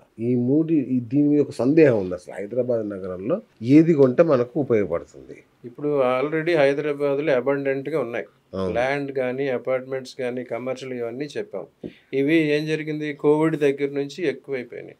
కోవిడ్లో అందరూ బయట నుంచి వచ్చి ఇక్కడ ఏదో కోవిడ్ టైం చాలా చౌకగా ఉన్నాయని చెప్పి ఒక అపోహతో కొనేసారు. కొంతమందికి చక్కగానే వచ్చినాయి. కానీ ఇప్పుడు కోవిడ్ కన్నా తక్కువ రేట్ అయిపోయింది పరిస్థితి. అక్కడ కారణం ఏంటి, ఎవరికైతే కోవిడ్ కారకులు వచ్చి రాహుకేతువులు, అప్పుడు ఎవరికైతే రాహుకేతులు అనుకూలంగా ఉన్నారో వారు ఆ సమయంలో కొనుక్కున్న వారికి ఈ రేట్లు పెరిగినాయి. ఎవరికైతే అనుకూలం కాదో అవన్నీ తగ్గిపోయినాయి. ఈ రకమైన మ్యాడ్ రష్ అంటారు అన్నమాట. వెర్రీ రన్తో వెళ్ళి అవన్నీ కొనేశారు. ఎవరికి అనుకూలం ఏమో చూసుకోకుండా కొనేశారు. అవి ఇప్పుడు అమ్ముడవట్లేదని రకరకాలుగా ఇబ్బందులు పడుతున్నారు. సో వారు ఏ సమయంలో కొన్నారు, ఏ రకంగా కొన్నారు, ఎవరి చేత కొన్నారు, వారికి అది ఉన్నదా లేదా, వారి జన్మజాతకం పరిశీలింప చేసుకోవాలి. అక్కడ వాస్తు ప్రభావం కూడా చూసుకోవాలి. మన వాళ్ళు కొన్నాక చూపిస్తారు, అందరికి గృహప్రవేశం అప్పుడు చూపిస్తారు. దాని సంగతి నిజంగా ఈ లిటరసీ లేదు అసలు ఎవరికి కూడా. కొనక ముందు చూపించాలనేది ఎవరు పట్టించుకోరు. ఇదివరకైతే కాలంలో అయితే చూసి ఇక్కడ బ్రహ్మాండంగా చూసేవారు. ఈ రోజు అంతా కమర్షియల్ వాస్తు, ప్రతి వాళ్ళు ఈ బ్రోచర్స్ లో వాస్తు కంప్లైంట్. ఆ వాస్తు అంటే కేవలం ఈశాన్యం పంట మంట అదే చెప్తారు కానీ మిగతా చూడలేదు. ఇంకొకటి ఏంటి, ఇప్పుడు అందరూ కూడా high rise buildings 51 floors 100 floors వెళ్తున్నారు. ఓకే, బాగుంది. నువ్వు భూమి నుంచి పైకి వెళ్తున్నావు. The bird may fly to any high but its grain is on the ground. పక్షి ఎంత ఎత్తైనా ఎగరు, కానీ నీ ఫుడ్ వచ్చి నీకు భూమి మీద నీ ఫుడ్ ఉంది. అట్లాగే నేను 51 floor ఉన్నా, 100 floor ఉన్నాను, కానీ నువ్వు రోజు ఎటుకెళ్తున్నావు, కిందకే అధోక్షజుడు అవుతున్నావు, కిందకి దిగుతున్నావు. మనం ఇంటి నుంచి మనం తూర్పుకి వెళ్తున్నావు, ఉత్తరానికి వెళ్తున్నావు అనేది చూసుకుంటే ఇప్పుడు పాతాళానికి దిగుతున్నావు. ఓ ఇది కూడా ఒక లోపమా? దాని ప్రభావం అందరూ ఉంటారు మరి. తూర్పు ఫేస్ చేసుకుని నార్త్ ఫేస్ అనుకుంటే మరి నువ్వు అటు వెళ్తే నీకు ఉపయోగం. నువ్వు ఎటు వెళ్తున్నావు ఇప్పుడు? నేల విడిచి సాము చేస్తున్నావు, ఆకాశంలో గరిడీలు చేసి కిందకు వస్తున్నావు. Where you are going? ఇటువంటి అన్ని ప్రభావాలు కూడా ఉంటాయి. చెప్పాను, they are building houses not homes. ఈ డ్యూరబిలిటీకి లాంగేవిటీకి చూసుకుని ఈఎంఐలకి బ్యాంకులకి ఉపయోగిస్తాయి తప్ప ఈ కుటుంబాలకి ఎవరికి వారికి అవి ఉపయోగించట్లేదు. సో ఇప్పటికైనా ఇటువంటి జాగ్రత్తలు తీసుకుని ఎవరెవరికి ఎటువంటివి ఉన్నాయి అనేది చూసుకోవాలి. మన హైదరాబాద్ పరిస్థితి చేస్తే అనాథరైజ్డ్గా 5 lakhs అపార్ట్మెంట్స్ కానీ వీళ్ళ బుల్డ్ హౌస్ కానీ వేకెంట్ ఉన్నాయి. ఆథరైజ్డ్గానే 1.5 lakh వరకు ఉన్నాయి. ఇటువంటి మరి ఎప్పటికి అవుతాయి అనేది చూసుకోవాలి. దానికి తగినట్టుగా చర్యలు తీసుకుంటే అందరికీ ఉపయోగం. ఇల్లు కట్టుకునే వాళ్ళు కానీ ఇల్లు కొనుక్కునే వాళ్ళు కానీ ఎలాంటి జాగ్రత్తలు తీసుకోవాలి ముందే? ఇప్పుడు ఇంతవరకు మనం చెప్పుకున్నదే అది. వారు ఇల్లు కట్టుకోదలుచుకుంటే వారికి ఏ రకమైన భూమి ఉన్నది అనేది చూసుకోవాలి. ఏ ప్రదేశంలో వారికి అనుకూలం చూసుకోవాలి. ఏ ఫేసింగ్, ఏ సైజు, ఇవన్నీ వాస్తు ప్రకారం చెప్తారు. గృహారంలో జనరల్గా అందరూ ఏం చేస్తారంటే ఫేసింగ్, ఆ ద్వారాలు, తర్వాత ఎన్ని తలుపులు పెట్టాలి, కిటికీలు పెట్టాలి అనే దానికి వస్తారు. ఇప్పుడు కానీ అందరూ ఏం చేశారు, ఈస్ట్ ఫేసు, నార్త్ ఫేసు అదొకటే మెయిన్ అనుకుంటున్నారు. కానీ ప్రతి గృహానికి 4 పక్కల ద్వారాలు ఉండాలి. 4 దిక్కుల ద్వారాలు ఉండాలి. తర్వాత ఇప్పుడున్న పరిస్థితుల్లోకి వచ్చేసరికి తూర్పు వైపున ఉత్తరం వైపున రెండు భాగాలు వదలాలి. దక్షిణము పడమర ఒక భాగం వదలాలి. ప్లేస్ అన్నమాట. తూర్పున ఒక 5 గజాలు వదిలేరు, 6 గజాలు వదిలేరంటే పడమర వైపు 3 గజాలు ఖాళీ ఉండాలి. అలాగే నార్త్లో 6 భాగాలు వదిలేరంటే సౌత్లో 3 భాగాలు ఉండాలి. అది మినిమం. ఆ తర్వాత ప్రతి గృహంలోని ఈక్వల్ నెంబర్ ఆఫ్ ఈ డోర్స్ అవి ఉండాలి. అవి చూస్తారు. తర్వాత హైట్, ఆయం అంటారు అనమాట. ఈ ఆయం ఎంత అనేది కూడా చూసుకోవాలి. ఇప్పుడు అందరూ మాక్సిమం 10 feet ఇస్తున్నారు అపార్ట్మెంట్స్లో. కొన్ని చోట్ల 10 feet విత్ బీమ్ ఇస్తాడు. 10 feet వితౌట్ బీమ్ ఇవ్వాలి. అట్లా ఇదివరకు పురాతన కాలంలో మనుషులు 7 అడుగులు, కనీసం 21 అడుగులన్నా గోడలు. ఇప్పుడు ఏమన్నాయి? పురాతన కాలంలో నిర్మించిన ఆ దేవాలయాలు కానీ రాజకోటలు కానీ గృహాల్లో ఐరన్ వాడలేదు. ఇప్పుడు ఐరన్ వాడి నిర్మిస్తున్నారు. కానీ వాటి లైఫ్ ఇటువంటివన్నీ చూసుకోవాలి. ఈ రకంగా ఈ వాస్తు పండితులు దానికి సంబంధించిన ఆకారం, స్థలం ఏ ఆకారంలో ఉన్నది, లేకపోతే ఎన్ని ద్వారాలు, ఏ ద్వారాలు ఎటు పెట్టుకోవాలి అని చెప్తారు. కానీ మినిమం ఈ రకమైన జాగ్రత్తలన్నా వారు గృహం సొంతంగా నిర్మించుకునే వాళ్ళు చూసుకోవాలి. ఇంకా కొనుక్కునేవారు ఇలా ఆ బిల్డర్ ఎప్పుడు స్టార్ట్ చేశాడు, వారికి అదే ఏ భూమి ఏ రకంగా అనుకూలం ఉంది అదేటి చూసుకోవాలి. ఈ అపార్ట్మెంట్స్కి సంబంధించిన వాళ్ళు కూడా ఈ రకమైన జాగ్రత్తలు తీసుకుంటే వారి జన్మజాతకం ప్రకారం వారికి ఎటువంటి ఫేసింగ్ ఒకటే కాదు, ఎటువంటి గ్రహాల అనుకూలత ఉంది అనేది చూసుకుని దాని ప్రకారం అవి వారి నివాస యోగ్యానికి అనుకూలమా కాదా అనేది చూసి దాని ప్రకారం చర్యలు తీసుకుంటే వారికి మంచిది. రైట్. భూమికి వారాహి అమ్మవారు అధిపతి అంటుంటారు. మరి వారాహి అమ్మవారిని కొలవడం ద్వారా ఈ మధ్య కాలంలో వారాహి అమ్మవారు బాగా ప్రాచుర్యంలోకి వచ్చారు. సో ఈ భూ వివాదాలకు వారాహి అమ్మవారికి సంబంధం ఉందా? భూమికి వసుధాదేవి అధిదేవత. వసుధా సూక్తం అని వేదాల్లోనే చెప్పారు. వసుధా సూక్తం ఎవరైతే పారాయణ చేసి పూజలు చేస్తారో వారికి భూ అనుగ్రహం జరుగుతుంది. ఆ తర్వాత భూమికి పుత్రుడే కుజుడు అన్నం. సో కుజుడికి సంబంధించిన అనుకూలం ఉంటుంది. ఈ వారాహి అనేది భూమాత, వరాహ రూపుడైన శ్రీ విష్ణు భూమినంతా తేల్చాడు. అట్లాగే వారాహి మాత కూడా అంటారు. ఈ వారాహి మాత అనేసరికి ఈ భూమికి సంబంధించిన ఇటువంటి లోపాలు, దోషాలు ఏమైనా ఉంటే వారాహి మాతను ఆరాధించుకుంటే అవి కొంచెం తగ్గే పరిస్థితి. Okay, right. వాస్తు ప్రభావం వ్యక్తుల మీద ఎంత ఉంటుంది, రియల్ ఎస్టేట్ మీద ఎంత ఉంటుంది? ఇంతవరకు మనం చెప్పుకున్నదే అది. పంచాయతనం అనేది పంచభూతాల ప్రభావమే వాస్తు. వాటి ప్రకారం వారికి ఏ తత్వం ఉన్నది, భూతత్వం, వాయుతత్వం, జలతత్వమా అనేది మనుషుల మీద ప్రభావం ఉంటుంది. అటువంటిప్పుడు వారికి ఎటువంటి వేరైన గృహం అనుకూలిస్తుంది. వారు భూతత్వం అయితే భూతత్వం గృహం అనుకూలిస్తుంది, వాయుతత్వం వాయుతత్వం, జలతత్వం జలతత్వం. ఇప్పుడు జలతత్వ రాశులు ఉంటాయి, అగ్నితత్వ రాశులు ఉంటాయి. మేషం, సింహం, ధనుస్సు అగ్నితత్వ రాశులు. ఆ అగ్నితత్వ రాశులు వ్యక్తులు వెళ్ళి జలతత్వ రాశులు ప్రభావం ఉన్న గృహాల్లో ఉంటే వారికి వ్యతిరేకం జరుగుతుంది. అట్లాగే భూతత్వ రాశులు వాళ్ళు వెళ్ళి జలతత్వంలో రాసిన మునిగిపోవటం. అట్లా అన్నమాట. అగ్నికి వాయువుకి కంపాటబిలిటీ ఉంటుంది, భూమికి జలానికి కంపాటబిలిటీ ఉంటుంది.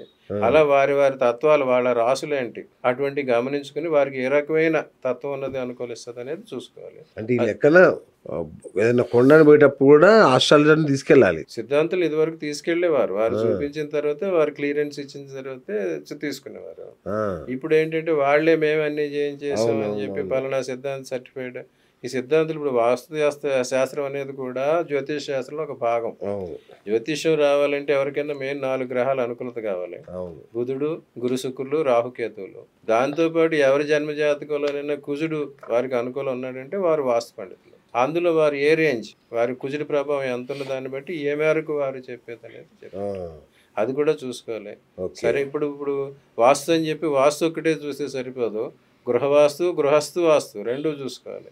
ఈ గృహస్థుకి ఎటువంటి జన్మజాతకం, అతని జన్మజాతకంలో ఎటువంటి గృహయోగం, ఎటువంటి పరిస్థితి ఉంది, అట్లాగే ఆ గృహానికి ఎటువంటి పరిస్థితి, ఈ రెండు కంపేర్ చేసుకోవాలి. కంపేర్ చేసుకుని ఆ రకంగా వ్యవహరిస్తే వారు తీసుకున్న గృహాల్లో కొంతకాలం ఉంటూ అనుకూలించడం జరుగుతుంది. మరి పరిహారాలు మాట ఏంటి? వీటికి ఏమన్నా పరిహారాలు ఉన్నాయా? పరిహారాలు ఉన్నది మెయిన్ మత్స్య యంత్రం స్థాపించాలి. ఆ మత్స్య యంత్రం ఆ తర్వాత మెయిన్ అసలు ఆ బిల్డర్ స్టార్ట్ చేసిన టైం ఏంటి, ఏ ముహూర్తం, ఆ ముహూర్తాన్ని ఏ గ్రహాలు అనుకూలంగా, ఆ ముహూర్తం సమయం ఈ కొనుక్కునే వారికి అనుకూలమా కాదా, ఆ గ్రహాలు ఏ గ్రహాలు అనుకూలంగా లేవు, అది మెయిన్ చూసుకోవాలి. తర్వాత అది ఏ ప్లేస్ లో నిర్మించారు, ఆ ప్రదేశం వీరికి అనుకూలం కాదు అది చూసుకోవాలి. ఇకపోతే ఈ ఫేసింగ్ అటువంటి అన్ని అందరూ చెప్తున్నారు, కాకపోతే మెయిన్ చెప్పేది ఈ శల్య దోషాలు, ధాతు దోషాలు భూగర్భంలో ఎంత చేసినా అట్లా ఉండిపోతూ ఉంటాయి, అవి పట్టించుకోరు అందరూ. ఈ ముందు ఏదో తవ్వి తీసారు అనుకున్నా, ఆ తవ్వి తీసినవి కొన్ని తొలుగుతాయి, మళ్ళీ ఇప్పుడు చెప్పి అట్లా వర్కర్స్ అక్కడ భోజనం చేసి అక్కడ పడేసిన చాలా మంది వాస్తు బయలని ఇస్తూ ఉంటారు, చేసి మళ్ళీ అక్కడే విందు భోజనాలు ఏర్పాటు చేస్తారు. ఆ తిన్న వాటిలో ఎన్నో కొన్ని అస్థికలు అక్కడ పడిపోతాయి, అట్లా ఉంటాయి. తర్వాత ఎక్కడ ఏ ప్రదేశంలోనైనా వెంట్రుకలు, గోళ్ళు అటువంటివి ఉన్నంటే అక్కడ స్త్రీలకి వ్యాధులు వస్తాయి, స్త్రీలకి ఆరోగ్య సమస్యలు వస్తాయి, మనిషికి సంబంధించిన ఆస్తి. తర్వాత ఏంటంటే ఏదైతే ప్రదేశంలో వారు గృహం నిర్మిస్తున్నారో ఆ ఆవరణ మొత్తంలో ఎటువంటి వేస్ట్ మెటీరియల్ ఉండకూడదు. ఈ ముక్కలు కట్ చేసిన ఇనుప ముక్కలు అటువంటివి అవి ఆవరణ బయట పడేయాలి. ఆవరణలోనే ఇది రద్దు ముక్క పడేస్తారు, తర్వాత ఎవరో చూడు మట్టి కప్పుకుపోతే దాన్ని వదిలేసి ఫ్లోరింగ్ వేస్తారు. అట్లాగే వీళ్ళు భోజనం చేసి పడేసిన బిర్యానీ ఎముకలు అవి అక్కడ పడేస్తే అవి రద్దు. అట్లాగే అక్కడికి వచ్చి పావురాలు అటువంటి గూడు కట్టుకొని చనిపోతాయి, అవి కప్పపడతాయి. అట్లాగే పాములు కొని చంపేసి వదిలేస్తారు. అట్లాగే ఇటువంటి ఏది శల్యవు కానీ ధాతువు కానీ ఆ గృహ ఆవరణలో ఉండరాదు. ఇటువంటి మళ్ళీ కన్స్ట్రక్షన్ అంతా అయిపోయిన తర్వాత ఈ కాంపౌండ్ వాళ్ళు అరౌండ్ ఫ్లోరింగ్ చేసేప్పుడు కూడా మళ్ళీ భూమిని కనీసం 1 అడుగు లోతు 2 అడుగుల లోతైనా తవ్వి అక్కడ ఎటువంటి ఉన్నాయో చూసి అవన్నీ కూడా బయటపడేసి అప్పుడు అవన్నీ ఫిల్అప్ చేసుకుంటే అప్పుడు ఇటువంటి దోషాలు కూడా రావు. ఇంకొకటి గురుగారు, ఈ మధ్య నేను చాలాసార్లు చూసాను, ఈ మధ్య ఎప్పటి నుంచో ఏదైనా సినిమా థియేటర్ ఓపెనింగ్ కానీ అప్పుడు స్టార్టింగ్లో నరబలి చేశారనేది బాగా వినబడుతుంటుంది. అంటే ఏంది నరబలి ఎందుకు చేస్తారు? నరబలి అనేది ఇప్పుడు కాదు, పురాతన కాలంలో చేశారు, ఇప్పుడు ఎక్కడ నరబలి అనేది లేదు గురుగారు. ఈ మధ్య కూడా విన్నాను నేను, అంటే కొన్ని థియేటర్లకి నరబలి చేశారని, సినిమా థియేటర్లు ప్రారంభోత్సవానికి కానీ. అది చాలా తీవ్రమైన చర్య అది, అటువంటి కాలంలో చేయనవసరం లేదు. జనరల్ గా ఏంటంటే వాస్తు బలి మాత్రం చేస్తారు, దానికి రామాయణ కాలం నుంచి దానికి ప్రమాణాలు ఉన్నాయి. శ్రీరాముడు పంచవేటలో ఆశ్రమం నిర్మించుకున్నప్పుడు కూడా వాస్తు పూజ చేసాడు, వాస్తు బలి ఇచ్చాడు అని అన్నది. వాస్తు బలి అంటే ఏమి ఇస్తారు? ఈ జనరల్ గా అప్పుడు మృగం అన్నారు, మృగం అంటే నల్ల దుప్పి అటువంటి మృగాన్ని బలిచ్చారు రాముడు అని రామాయణంలోనే ఉంది. ఆ తర్వాత వచ్చేసరికి అందరూ జనరల్ గా ఈ పొట్టేళ్ళు అటువంటి వాటిని ఇస్తూ ఉంటారు, అంతవరకు ఒకటే. కానీ ఏదైనా సరే అది చేసినప్పుడు భగవదార్పితం కావాలని. ఎక్కడైనా బలులు ఇచ్చినప్పుడు ఏంటంటే దాని కారణం భగవంతుడికి సమర్పించకుండా దేన్ని చేయలేదు. ఆ చేసేప్పుడు కూడా ఏం చేస్తారు, ఆ జంతువు అయితే ఉందో ఆ జంతువు ఆత్మ, నీ ఆత్మ భగవంతుడిని చేరుగాక, నీ శరీరం మా శరీరంలో చేరుగాక అనే మంత్రం చెప్తారు. ఆ జంతువు ఆత్మ ఏదైతే ఉందో అది భగవంతుడు చేరుకోవాలి. ఆమె శరీరం మన శరీరంలో కలుస్తుంది, తిన్నవారి శరీరంలో కలుస్తుంది. ఆ తిన్నవారి శరీరం చివరికి భూమిలో కలుస్తుంది, అగ్నికి ఆహుతవుతుంది.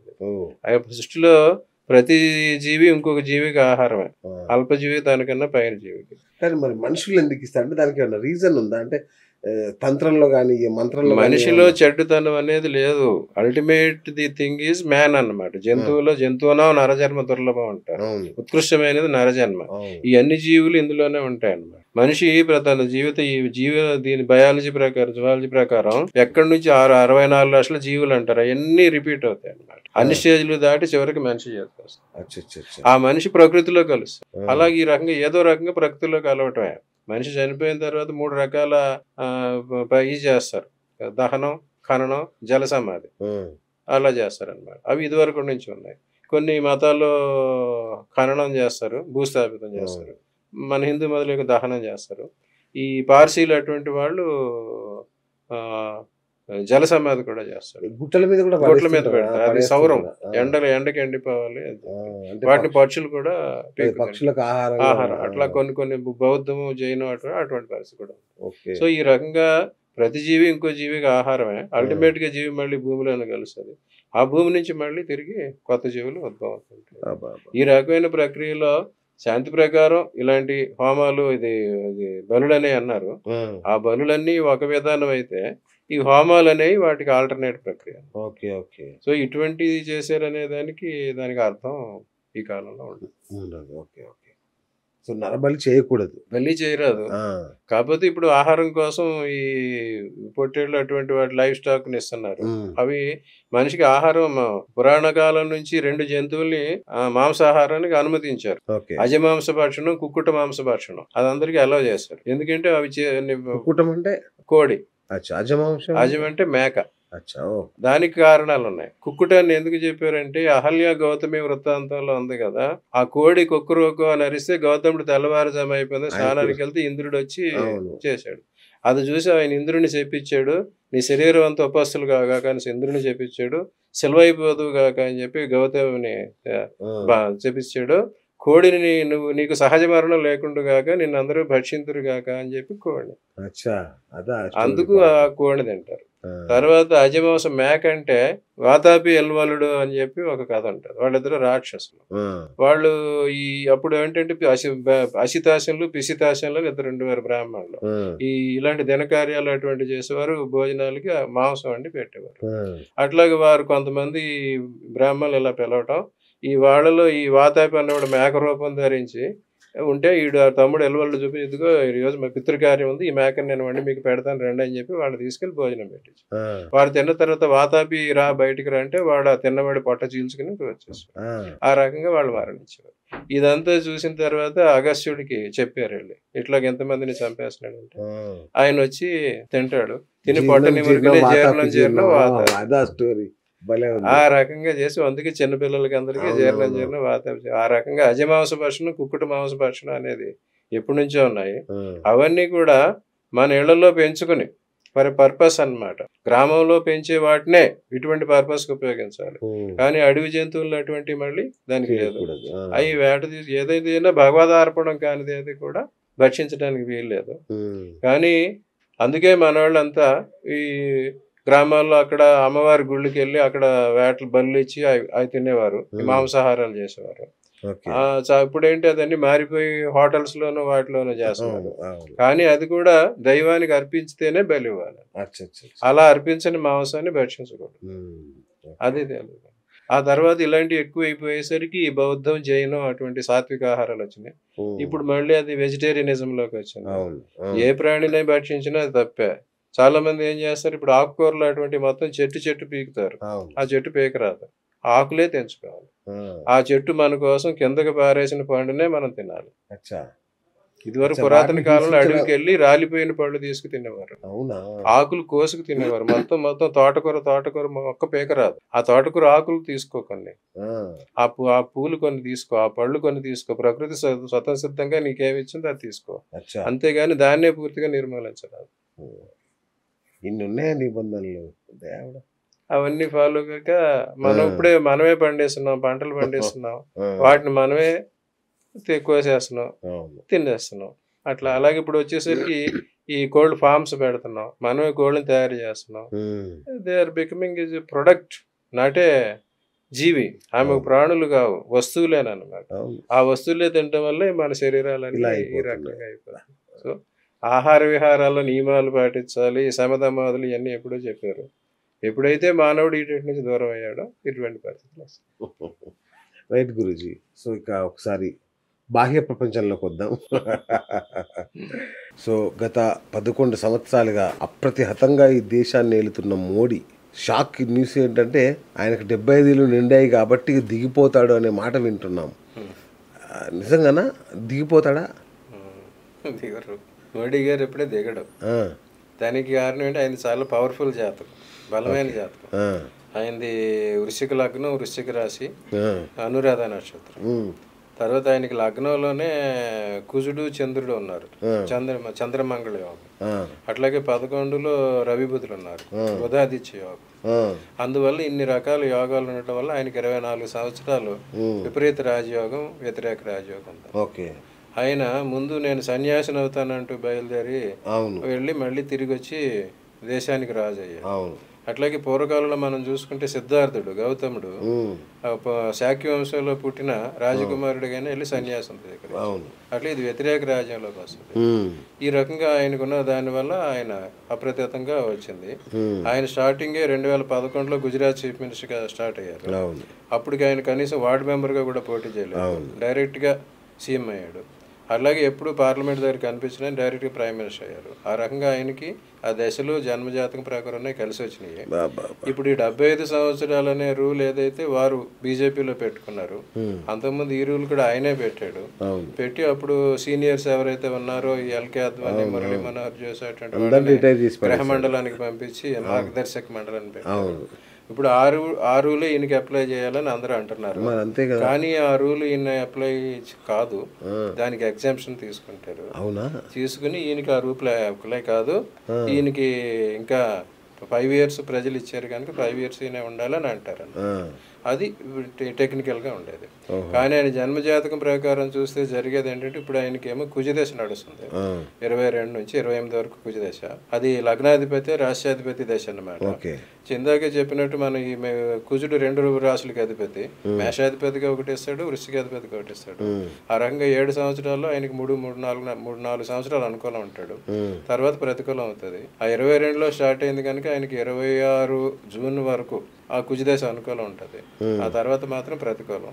ఆ తర్వాత వచ్చే రాహుదశ కూడా ఆయనకు అనుకూలం కాదు. సో 26 మధ్య నుంచి 27లో ఆయన ఆ పదం నుంచి తప్పుకోవడం జరుగుతుంది. 26 జూన్ తర్వాత ఇంకో సంవత్సరం వరకు ఆయన ఉండొచ్చు. కానీ ఇప్పుడు ఆయనకి సెప్టెంబర్ 12కి 75 ఎంటర్ అవుతున్నాడు. అక్కడ ఇంకో క్లాస్ కూడా వస్తుంది, 75 పూర్తి అవుతాయా, 75 వచ్చి ఎంటర్ అవుతాయా, అదొక 75 కంప్లీట్ కావాలి. ఆ రూల్ అనే అప్లై చేయొచ్చు. 75 ఏళ్ళు నిండాలి అన్నప్పుడు ఇంకొక 1 year ఎక్స్టెన్షన్ వస్తుంది. బ్రహ్మాండంగా జాతక ప్రకారంగా కూడా ఆయనకి కుజదశ అప్పటికి అయిపోద్ది కదా. ఆ రకంగా ఆయన ఇంకొక సంవత్సరం పాటు మాత్రం ఖచ్చితంగా ఉంటారు.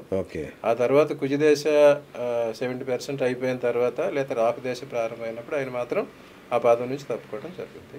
మేబీ 26 జూన్ తర్వాత, మేబీ 6 అక్టోబర్ తర్వాత ఆయన పదవులు ఉండే అవకాశాలు అంతగా. ఎందుకు సార్ దేవుడు ఆయనకి ఇన్నిస్తున్నాడు, ఇంత అనుగ్రహం, ఇంత మనమేమో ఎంత గిలగిల కొట్టుకున్న యజ్ఞాలు చేసినా యాగాలు చేసినా కూడా మనకి ఏమి ఇవ్వట్లేదు. ఆయనకు మాత్రం ఇట్లా అక్షయ పాత్రలాగా ఇట్లా అప్రతిహతంగా. ఆయన పూర్వజన్మలో చేసుకున్న పాప, ఆయన కార్తికేయ అంశతో జన్మించాడు. కుమారస్వామి అంశ. ఆ వృశ్చిక లగ్నానికి అధిపతి కుజుడిని కంట్రోల్ చేసి కార్తికేయుడు. అందుకే ఆయన ఎక్కువ ఈ కుజుడు కార్తికేయుడు వచ్చి దేవసేనాధిపతి, సైన్యాధిపతి. అందుకే ఈయన ఎక్కువ మిలిటరీ యాక్షన్స్ ఎక్కువ తీసుకుంటాడు. ఈయన ఎదుర్కోవడం కష్టం. అట్లాగే ఈయన అనురాధ నక్షత్రం. అనురాధ నక్షత్రానికి అధిపతి శని పాపులారిటీ ఇస్తాడు. అందులోనే చంద్రమంగళ యోగంతో ఈయనకి మంచి అధికారం. అలాగే యువతల పక్క చూసేసరికి బుధాదిత్య యోగం. ఇన్ని యోగాలు ఆయన కలవబెట్టి ఆయన ఈ దేశానికి ప్రభు అయ్యాడు. అది కూడా ఆయన పూర్వజన్మలో చేసుకున్న పుణ్యాలు. కానీ ఆయన యోగ భ్రష్టుడు అవటం వల్ల తిరిగి జన్మ పొంది రాజు అయ్యాడు, లేకపోతే ఏదో మునయ్యి పైన ఉండేవాడు అన్నమాట. అందుకే ఆయన ఇప్పటికీ నేను ఇది యోగాలోకి వెళ్తాను ఇటువంటివి చెప్పేస్తాను. అది ఆయన చేసుకున్న పురాకృత పుణ్యం. ఇప్పుడు మోడీ సరే 10 ఏళ్ల వరకు అయితే అత్యంత శక్తివంతుడిగా కనబడేవాడు. ఇప్పటికీ ఆయన ప్రభ అలాగే ఉందా, పెరిగిందా, తరిగిందా? మనం చూస్తున్నాం కదా, ఇప్పుడు ఇంతవరకు ఉంటే ఈ రెండు ఎలిగేషన్స్ రావు కదా. మన పాకిస్తాన్ వారి దగ్గర నుంచి వారు ఎందుకు ఆపేశారు అని వస్తున్నాయి. ఇప్పుడు 75 సంవత్సరాలు అయినాయి దిగండి. గత కుజదశ దగ్గర నుంచే ఆయనకి డౌన్ స్టార్ట్ అయిందండి. పురోగమనం తిరోగమనం ఉంటుంది. అందుకే గత ఎలక్షన్ లో చూసుకుంటే ఆయనకి బీజేపీ పార్టీకి సరిపడే సీట్స్ రాలేదు. అది వేరే వాళ్ళ మీద డిపెండ్ అవ్వాల్సి వచ్చింది. ఒక్కొక్కరి ప్రభావం జరుగుతూ ఉంటది. Every show how good or bad it is, it should be come to an end somewhere some time. బాగా చెప్పారు. ఎంత మంచి షో అయినా ఎక్కడో చోట ఆగక తప్పదు. అంతే కదా. ఇంతకన్నా గొప్పగా శ్రీకృష్ణుడు, రామచంద్రుడు అటువంటి వారే అవతార పురుషులే చాలించారు కదా. At the end of day కొన్ని ఉంటాయి. నిజంగానే ఇట్లనే ఇంకొకటి కూడా కనబడుతుంది. ఈయనకు ఇటలీ ప్రధానితో కొంచెం అంటగడుతున్నారు. అదొకటి మెలోడీ అని బాగా పాపులర్ అవుతుంది. ఏం జరుగుతుంది అసలు? అది ఆమెది కూడా వృశ్చిక రాశి అనురాధ నక్షత్రం, ఆమెది సింహలగ్నం. సో వీళ్ళిద్దరూ ఒకే రాశి ఒకే నక్షత్రం, birds of the same feather. అట్లాగే అవతల పక్క సన్ సైన్ చూస్తే ఆమెది వచ్చి మకరం, శ్రవణ నక్షత్రం. అది థర్డ్ ప్లేస్ అంటే సిబ్లింగ్స్ లెక్క, కజిన్స్ ఆర్ సిబ్లింగ్స్ లెక్క, మేనత్త మేనమా పిల్లలు అన్నదమ్ములు అందులోకి వస్తారు. సో వారి జన్మాంతరంగా నక్షత్రాల ప్రభావం ఉండబట్టి వారిద్దరి మధ్య అంత రేపటి జన్మల బంధం వాళ్ళది. అనురాధ నక్షత్రం, మనం ఏ నక్షత్రం నుంచి పుట్టొచ్చామో ఆ నక్షత్రాల దగ్గరికే మనం వెళ్తాం అనమాట. సో వాళ్ళిద్దరిది ఒకటే నక్షత్రం అనమాట. సో ఆ ఇద్దరిది ఒకే నక్షత్రం అయ్యేసరికి ఆ రకం రేపటి వస్తుంది. సో మొత్తంగా ఇల్లు కట్టుకోవాలన్నా, ఏదైనా ఒక స్థలం కొనుక్కోవాలన్నా ముఖ్యంగా కశ్యప్ గారికి ఫోన్ చేయాలి. గృహ నిర్మాణం అనేది అందరి కళ. ఈ రోజుల్లో అది ఎమ్యూనిటీ అయిపోయింది, కనీస అవసరం. సో కనీస అవసరానికి అందరూ ప్రయత్నించుకుంటే తప్పదు. ఇప్పుడు అందరికి 90% గృహాలు అమరుతున్నాయి శని ప్రభావం ప్రకారం. వారి సొంతంగా కానీ లేకపోతే ప్రభుత్వ పరంగా కానీ ఏదో రకమైన గృహం వస్తుంది. సో ఆ రకమైన గృహాలు సంపాదించుకోవడానికి ప్రయత్నాలు చేయాలి. కానీ చేసేప్పుడు ఎలాంటి ప్రయత్నాలు, ఇప్పుడు ఒప్యులెంట్ పీపుల్ వారు ఎటువంటి కట్టుకున్నా వారికి నష్టం లేదు. పూర్ పీపుల్ గవర్నమెంట్ ఇచ్చే క్వార్టర్స్ ఉంటాయి. ఈ మధ్య తరగతి వారికి ఈ రకమైన ఇబ్బందులు కనుక వీరు ఇటువంటి పరిశీలింప చేసుకుని ఏ రకమైన జన్మజాతకం, ఆ వాస్తు, ఆ రెండు చూసుకుని రెండు మిక్స్ చేసుకుని ఇంటర్ రిలేట్ చేసుకుని తగిన జాగ్రత్తలు తీసుకుంటే వారికి అన్ని అనుకూలిస్తాయి. నిజమే. ఎందుకంటే నేను కూడా చూశాను, ఏ స్థలంలో ఒకప్పుడు శ్మశానం ఉండేది కూడా అర్థం కావట్లేదు. ఇప్పుడు శ్మశానాన్ని అన్నీ తవ్వేసి నగరాలు కట్టేస్తున్నారు, కాలనీలు కట్టేస్తున్నారు. సో ఏ స్థలం కింద మనుషుల శవాలు ఉన్నాయా, అస్థికలు ఉన్నాయా, జంతువుల కళేబరాలు కూడా ఎవరికి ఊహించని సిచ్యువేషన్. సో ఈ 100 8.5 అడుగులు తవ్వాలి, 10 అడుగులు దాదాపు 10 అడుగులు తవ్వి కానీ తవ్వి ఆ మట్టి తీసేయాలి. చూడండి, తీసేసి వేరే మట్టి ఇసుక అటువంటి దాంతో ఎటువంటి శల్యాలు ధాతువులు లేని. ఆ తర్వాత కనెక్షన్ అయిపోయిన తర్వాత టైంలో కూడా ఇటువంటి వ్యర్థాలు ధాతువులు అటువంటి కూడా లేకుండా. ఎట్లాగైతే మనం ఇంట్లో ఏదైనా కట్ చేసి ఐరన్ ముక్కలు అవి మనం తుడిచి ఎట్లా బయటకు చేస్తామో, ఆ గృహ నిర్మాణ సమయంలో చేసిన రద్దు వ్యర్థాలు కూడా తప్పనిసరిగా ఆవరణ నుంచి బయటకు వెళ్తాయి. అవి లేవంటే వాటి ప్రభావం. సో ఎంత సూక్ష్మమైన విషయాలు చూడండి. ఇట్లాంటివన్నీ మనకు తెలీదు, ఎవరు చెప్పరు కూడా. సో ఒకవేళ మీరు గృహం నిర్మించుకోవాలనుకున్నా, ఏదైనా ఇల్లు కొనుక్కోవాలి, వాస్తు చూడాలి, లేదంటే అసలు దాని పరిస్థితి ఏంటి, అది మనకు అనుకూలిస్తుందా ప్రతికూలిస్తుందా, అంటే చెప్పారు కదా జలతత్వం, వాయుతత్వం, ఇట్లాంటివి కూడా చాలా ఉన్నాయి దీనిలో సూక్ష్మమైన అంశాలు. సో ఇలాంటి గురువుగారిని ఒక వాస్తు పండితుడినో లేదంటే జ్యోతిష్యం వాస్తు రెండూ తెలిసిన పండితులు కశ్యప్ గారు లాంటి వారిని తీసుకెళ్తే కనుక మంచి జరిగే అవకాశం ఉంటుంది. వీలైతే ఈ నెంబర్కి ఫోన్ చేయండి, గురుగారి సలహా మీకు దొరుకుతుంది. అంతే కదండి. సో థ్యాంక్ యూ గురుగారు, థ్యాంక్ యూ సో మచ్. సర్వం భగవద్. సో ఇది ఇవాళ బిఎస్ టాక్ షో. నేను మీ బిఎస్ సైనింగ్ ఆఫ్.